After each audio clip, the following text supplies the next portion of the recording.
David MacKinnon. David MacKinnon. 非常にいいバッティングをしています。レフトへ伸びていくか、下がって狙いった、見上げたデビッド・マキノン。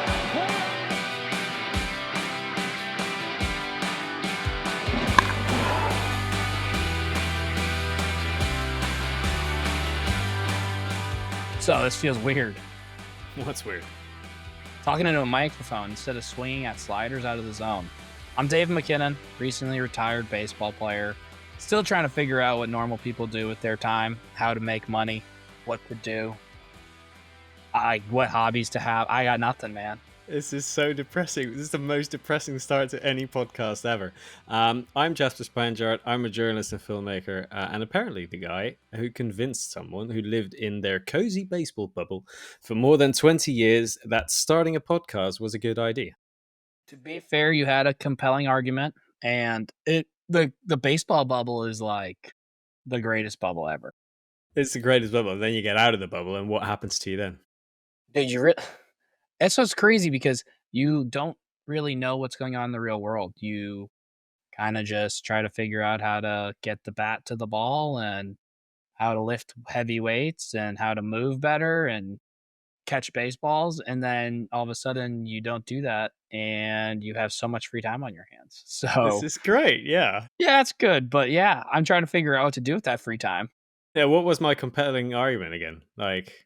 Your compelling argument was like, Dave, you have some stories you could probably tell. Like maybe people want to hear them, especially maybe some people in Japan, Korea.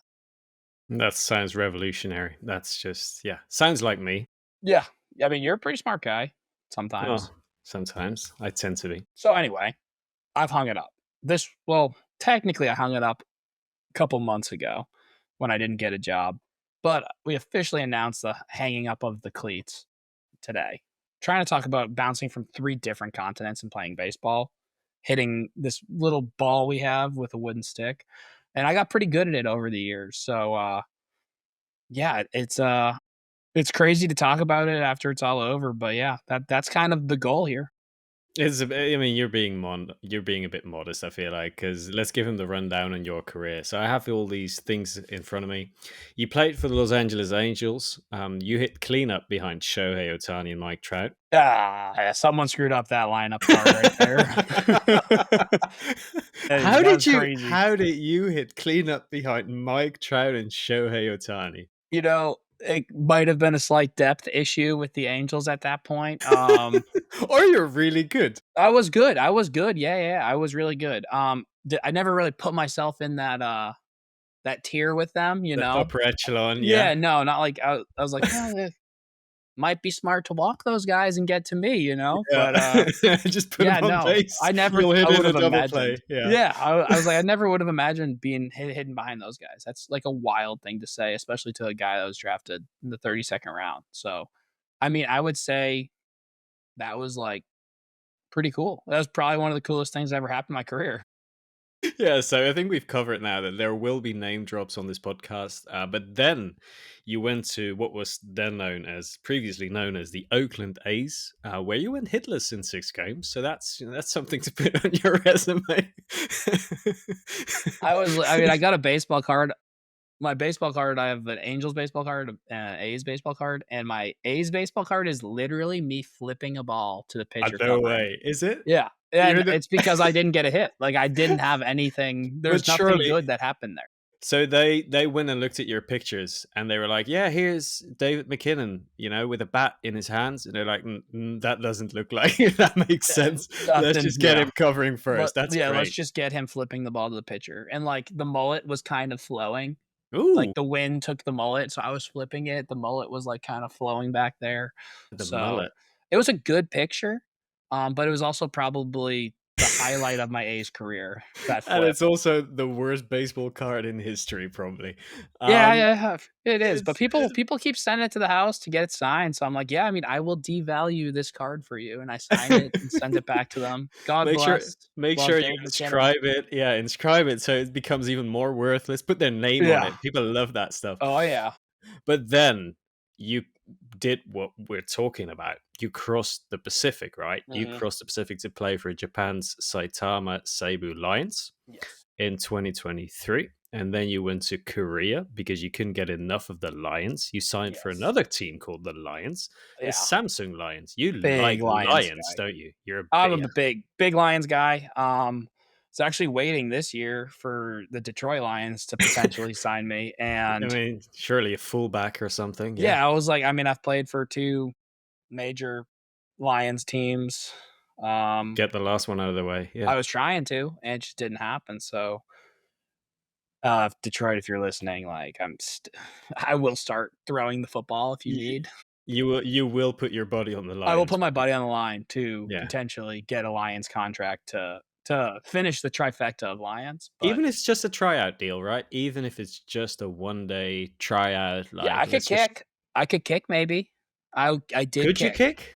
I Could you mean, I kick? could kick a 50-yarder in high school, and I played soccer all the way through college. I feel like I 50 could yarder probably though, could kick. you? Really? Okay. Right now, I mean, if you trained me, I could probably get it up to a little more, like, more than that Well, you pretty want me to easily. train you? I don't think No, that's I'm just saying okay. if somebody was to train me, A professional. you need to train me in podcasting and, It like, sounds, writing and stuff, but Dave, like, let's be honest. I think you're clutching at straws here. Retirement life is not treating you well. I feel like you're struggling. yeah, I might kick. Maybe I'll kick.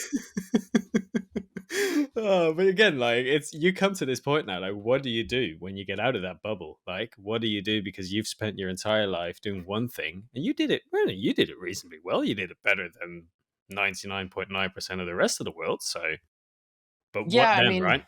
yeah, so, obviously, I have some time, have some money saved, so I'm just trying to figure out what I wanna do, really. Trying to figure out the next step. I really enjoyed my time in Korea, my time in Japan. I love the fans, I loved the baseball, I loved how much the fans loved the baseball. I loved everything about the food, like, everything about the cultures being there.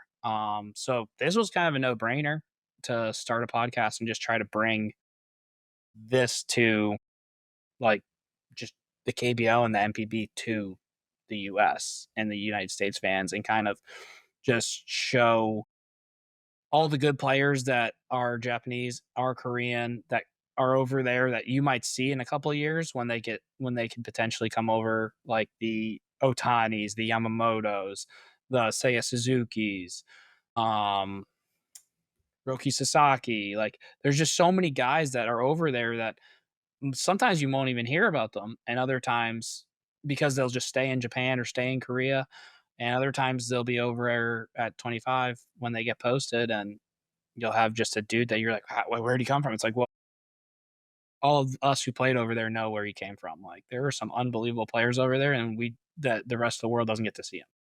Yeah, and I think you make a great point. But let's be honest, Pacific Swings didn't start with your retirement or your appreciation, your love of Japan. It started No. with me. It all started with me being a tourist in Japan, right? Yeah, yeah. I mean, you came up with the idea for sure. You came up, you're touring Japan, doing your thing, and I think you just stumbled upon the Seibu Dome, and you were like, "Oh my gosh, that first baseman is vibing over there." Like, I need to be a fan of the Seibu Lions. I need to be. David MacKinnon was, well, that's Yeah, not so talk about entirely. that. Talk about how you became a fan of Japanese baseball. Yeah, so I followed the game of baseball all my life. I played a little bit growing up, not a lot. I wasn't great. One of my friends, shout out to Ton de Jong, which is the most Dutch name ever, but God bless that guy. So he tells me, okay, let's go to Japan because baseball's much better over there. So I'm like, okay, I'll come to Japan. We'll go to Tokyo. So I'm thinking we should probably, see what this Japanese baseball thing about. And I had no idea what I was walking into. Like, my friend booked all the tickets. We'd go to see the Tokyo Giants against the Bait Stars at the Tokyo Dome, and then the Seibu Lions against the Oryx Buffaloes at the Belluna Dome. And like, it was just electric. It was like discovering baseball had a completely different language, and it was so much better. Like, honestly, it was electric. It was just, I don't have any other words. So ever since then, I've just been going around telling everyone I've been to the biggest stadiums in European football. Like, I've been to Wembley in London. I've been to some of the biggest stadiums here. And it's like, yeah, that's cool, and there's a nice atmosphere, but it's honestly the way the Japanese have organized their baseball is more electric than anything I've ever seen. So that's sort of my background. I love baseball, but I used to love MLB. I still do. I watch quite a few MLB games every year. But for me, if I get to choose, I'll put an MPB game on any day of the week before that. Yeah, I So mean, I thought yeah. the craziest thing too, like when I first stepped foot in a MPB stadium, like you have the kind of, I don't know, 10, 15 games of spring training games before the season starts, and you get to play in the stadiums, which is different than the big leagues where you're playing in the spring training complexes. Our first game was at the Bay Stars, and it was a weekend, pretty packed, like very packed for it was opening spring training day. Mhm. And our fans are going buck wild in left field, like just going crazy, singing songs. Like everyone's Yeah. got their own song. No one warns you about that. Like it's just normal for the Japanese guys that are playing. They're Mhm. yeah, they sing in the outfield and like it's the whole game. Like no one told me that. So like you hear the buzz when you're kind of playing in the big leagues or playing in front of a lot of people, just people doing their own thing, talking.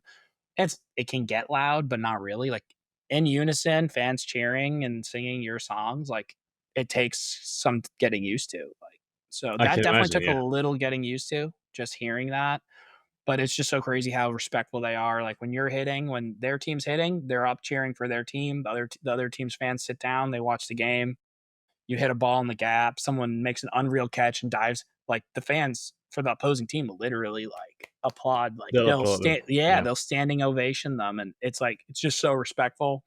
Then you guys are out, other team goes up to hit, their fans stand up, your fans sit down. So yeah, the Japanese style of, fan cheering and, like, support is unreal. They almost feel like they're part of they're on the team with you, like, they're fighting with you every day. Um Fans are coming to every single game. They travel with you on the weekends. Like it's crazy how awesome they are. So, I mean, I became friends with a couple fans where we would get dinner sometimes, and it was just That's awesome. awesome. So, Yeah. and like they would give me little tokens, little different T-shirts, and like I got my guy Con Chan. He's the man. I hope he's watching, but he gave me a shirt during spring training, and he literally drew a picture of my face on a shirt, and he screen printed it and like handed it out to a bunch of people. That's awesome. He did the same thing for Mark Payton. So yeah, it was awesome, dude. Like just little things like that where they're just on the team with you, and they're going through the grind of the season too, traveling with you, and yeah, it's fun. And I mean, and I think you've just hit the nail on the head because it makes for a sporting environment. And I think I just said this, but it's like I've never seen that anywhere. Honestly, No. go from the outside coming into that, it's honestly insane. And I know Well, Japan yeah. Japan is becoming more of a like touristy place to begin with. Like more tourists are coming over to Japan. But to me, if there's one thing you should do, like don't go to the Shibuya crossing, don't do all of that. Literally, just go and watch a baseball game there. It can transform how you think about sports. Like we live in a time, I think, where we see fans fighting, we see all that stuff, and I think to a degree, Mhm. people also like seeing that stuff. I know I don't, but it's like you see just the way sports could be in the sort of best environment it could be in Japan. The Mhm. fans are traveling on the same metro back home. Everyone's respectful. Everyone's nice to each other. They'll Yeah. literally compliment another team's player if he or she's doing well. Like Yeah. it's insane. And Super I think, respectful. yeah, and it's just like it's still baseball and it's still the same rules and it's still the same objective. You want to win the game, but the culture around it just changes everything. Yeah. Yeah, no, And for sure. but talk to me about Korea too, because then you go Yeah. from Japan to Korea Korea. is, so same cheering style, Hmm. same support, but they'll still sing songs, like, they'll sing songs at the same time. So it's not full Okay. blown, like, sit down, stand up, sit down, stand up, like, Okay. Sure. their cheerleading sections over there, and they have, like, one lead cheerleader, and they bring the other cheerleaders, and they have their songs, and they'll sing at the same time, and, like, the difference too is, like, the Korean side of it, they'll pump in stereo music too. Okay. It can get super loud with the sound systems that they'll use. It Yeah. can get super loud. Like it borderline could get louder just because they're able to kind of pump in music too.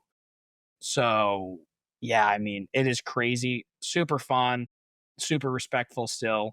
But there's even more. It's almost like cheering at the same time can happen too. So it's uh it's electric. Both places are just electric and awesome. And I think you got to go see ball games in both countries, honestly, because they both bring slightly different version. I think Japan's the MPB is a little more old school, Hmm. because they're using instruments and different things to pump them. They're making all their music where the KBO will use sound systems and instruments and everything. Yeah, I I mean, mean, it's just a full blown party trying to watch, full blown party. and you're watching baseball. But it is honestly like, I know the word immersive gets thrown around all over the world. You can go to like a museum and they'll pretend like everything's immersive. Honestly, this is the most immersive thing you're gonna get. Baseball in Korea or Japan, Yeah. it's a no brainer. No, and I want to pivot back slightly to the story I told earlier about watching the Seibu Lions against the Buffaloes. Watching you, I was actually, the funny thing is, I was literally, I don't know, maybe 20, 30 feet away from you because I was right there on the first base side. Like, because you're playing well for that team. Obviously, I followed the Seibu Lions closely after that, just Mhm. because I was an instant fan of that team. And just the way these fans interacted with you, the way they sang your name, the way it's like, it doesn't matter if you go 0 for 4, you're never No. going to get booed there. You're not. No. If you're Yeah, on yeah, that no. team, you're on that team. It doesn't matter Yeah. if you're, the star player or you're in the 9 hole hitting 200, they're going to cheer for you no matter what. And it's like, again, we don't see that in sports anymore. That's such Nope. a Yeah. unique trait. And I think that's also partly why we're here, right? It's just Pacific Swings. We're trying to be, quite unique in our approach. It's not just going to be David stories, though I know we've got plenty of those. Got plenty of Yeah. those stories. Yeah, and it's like, yeah, it's this show's about sort of bridging worlds, literally, like American and international baseball fans who have no idea what they're missing, and also Japanese and Korean fans who might be curious about how the game Yeah. plays out in the In US. the US, how it's a little different there. I think we're just gonna try to do our best to, like, number one, like, try to bridge the gap between both MLB, KBO, MPB, and kinda talk to you guys, and then if you guys are listening and you guys have questions, like, hit Send us them up over. on, yeah, send them over because 'cause we're gonna be as interactive as possible. That's our biggest goal is to kinda just get the entire baseball world coming together, and just showing everyone what's awesome about each culture's baseball and kind of bring it all together. And yeah, I mean, that's our goal. And talking about interaction, though, let's do a few quick fire questions. Yeah, yeah, yeah. Um, Let's go. who's the best player you saw over there? Like the guy we don't know about, but you saw it on a weekly basis. Could be Korea, Are we could be talking Japan. about on the field, like Yeah, on my team or on a different team? doesn't matter. Anyone. Japan, best pitcher. I thought, well, he's already over now, but Roki Sasaki, when he is healthy, which he has not been healthy, is the best pitcher that I've ever faced. Big leagues, minor leagues, Japan, Korea, best pitcher I've ever faced. When he was healthy, he was 100 to 102, like absolute flame balls. Um, Slider that he doesn't throw it that much, but still throws it like 86 to 88 with a splitter that's 88 to 93. Like he's just Ridiculous. disgusting. And then I heard he was trying to put a curveball in, which I think that's not very fair. If he does But that, it's not fair. no, it's not fair at It's all. just not fair. I would say the best hitter and person I was most impressed with was probably Manami, Tuesday Maname. That guy was disgusting. He literally has an absolute bazooka for an arm. Yeah, He can throw the ball on a line. Like he went viral. I remember throwing a guy out from like the he warning track did. in right Warning field track. to third Yeah, base. last season. Yeah. Unbelievable, unreal power. He hit a ball at the Seibu Dome where I hadn't seen a ball hit, like over that, onto the walkway in the left center field, which was crazy. He's just so talented. Funny story about him was I thought he would spoke English when we first scrimmaged him, so I was speaking to him in English, and he was looking at me like I was an idiot. So I was like, "My bad, dude." And Matsui-san was like, "What were you saying to Manami?" I was like, "I thought he spoke English, dude." Like, I thought he spoke English. He's like, "Yeah, he's Japanese." I was like, "Oh, my Yeah. bad." My bad. So, but yeah, that which could was be a bit really of a funny. that could be a bit of a segment. We're gonna Dave's first base conversations. Oh like- yeah, dude. I tried to talk to everyone. I tried to learn Japanese a little bit to the point where I Yeah. could communicate a little, and then I would try to talk a little bit of English to everyone who came by, so they could learn a little bit of English. Yeah, I tried to always talk. Look That was at a you. little harder. You're bridging gaps already there. Right Yeah, at first base. I'm just. We're all baseball players, just trying to Yeah. play baseball, you know. One big happy family. So Yeah. okay, how about Korea though? Was there anyone that stands out Yeah, that Korea, you looked Kim at and Do-young. going, Kim Yeah? Do-young. Oh my gosh. That dude is, I think he's going to be the best Korean baseball player that's, if he stays healthy. He's 21 years old, won the MVP of the league last year, had a 40-40 season, I think, or just under 40 homers. Like, That's and ridiculous. I was watching his swing during the All-Star game, and it was during the home run derby, and I was like, oh my gosh, like this kid creates so much separation with his hands in his front hip, like, and then he just like closes the gap, and his hands and hips move so fast. And I looked at it and I was like, I think I can take something from his swing. And then the next day I hit a double and a homer in the All-Star game, which was hilarious. And I was like, oh, I'm so ready to for the second half to happen. And then that just didn't happen. But Hey, that's the way life pans out it sometimes. happens sometimes that way. But yeah, no, I just watching his swing, I literally learned like a little bit from watching him hit, and I was super impressed. He could hit balls opposite field, homers easy. Like, it was crazy how good he was. Well, we'll definitely delve into him a bit Then more. I think best pitcher was Guak Bean. Yeah, Bears pitcher, Okay, young Bears. guy on the KBO or Korean national team. Super talented, 94, 97. Nasty curveball. Like, I was super impressed with him. So there's just talent everywhere that we just don't know about. Yeah. And I think that's the coolest part though, that we get to give these guys a platform and talk to quite a few of them also, because we don't just want to do a bit of analysis. We don't just want to delve into Dave's stories. Well, I know there's a lot, but it's like we can give these guys a platform that they haven't had before. Yeah. And with two baseball nerds like us, I couldn't call you a nerd, but technically you're a massive nerd. So just get used to it. Don't tell the fans that, okay? Don't tell the fans. Fans, sorry. Dave's not I repeat, not a nerd. Not a nerd. One final question for you though. Who's the best player you've ever played with? I think we all know the answer to that one. I'd be surprised. Go on. So Shohei Ohtani, I don't know if you heard of his name before, but who's that? So he's an international superstar. Yeah, he is. You go to Tokyo. You go to Tokyo. He's everywhere. Yeah, you can look, like, say you go to Shibuya Crossing and you'll look around. You might see 12 Shoheis. Yeah, literally. Well, probably that would be the under there. You might see more than that. Yeah. And he's the best player in potentially the history of baseball, just with what he does. So. You know, absolutely. Maybe not like the best pure hitter, but he's the best player. Like, no one can pitch like him and hit like him. You know, like, is Babe Ruth. Like, you can argue Babe Ruth, but it's a different time. Babe Ruth hasn't thrown 100. Like, he is Babe Ruth, but better. You know, and yeah, there's just no other way around it. And he's the nicest guy ever. He was super humble. Always was trying to keep it light, keep guys joking, like, always trying to make you smile when the national anthem was going, because there's always hey, if the camera's on you, don't smile, like, make sure you look serious. And he's always trying to make you smile and trying to joke around. So yeah, best player, great teammate, humble guy, dog owner. You know, I saw a video of him with his dog swimming the other day, so that was he's just a normal guy. Cool. He's just like us, you know. He's just like us. Just way better at baseball. At everything, it seems like. Yeah, just everything. He's just way better at everything.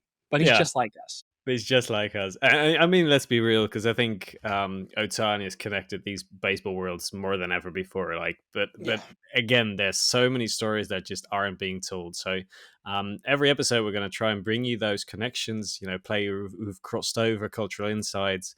And probably just honestly David embarrassing himself in multiple languages. Yeah, I mean, I'm going to try to learn as much as I can, and there will be bad pronunciations of names, bad pronunciations of everything, really. But it's all in. I'm just trying to trying to bring all baseball together, just like we were both trying to do that. Yeah, the Bring all ambassador our of baseball. That's yeah who you are. yeah. I'm just the God, ambassador of God baseball, help us all. just ambassadoring baseball. So let's talk about a little bit about what's coming. So next episode we're going to be talking to Dietrich Enns, who was David's teammate in Japan and then also went over to Korea. So he can actually go and verify some of David's stories, which is, I don't know if it's good news for you. That Yeah, he might be good news, might not be good news. Because we can add to the stories when there's no verification process happening. But with Dietrich there, it could be tough.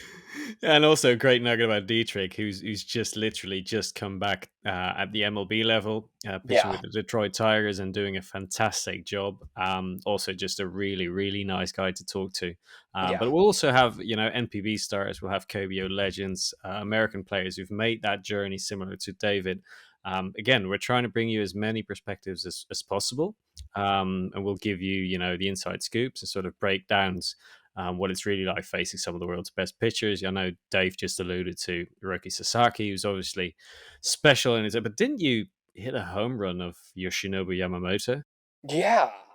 Honestly, dude, just I putting it still out do there. remember I did hit a homer off him. And the crazy thing is, like, when things happen, like when you're in it and it's happening at the time, like typically you're not thinking about like, oh, that was pretty cool. Like you usually reflect on that down the line. You're like, wow, that was pretty cool. Like, You're just making sure you touch first base, yeah, second you base, should third be base. making sure you touch the bases. And like, I remember touching first and being like, oh my gosh, that's like, I'm not going to hit a home run off a better pitcher in my entire life. That's the best home run I'll ever hit. Like, I'm thinking about that before I'm touching second. I'm like, oh my gosh, I've peaked. I'm the best player ever.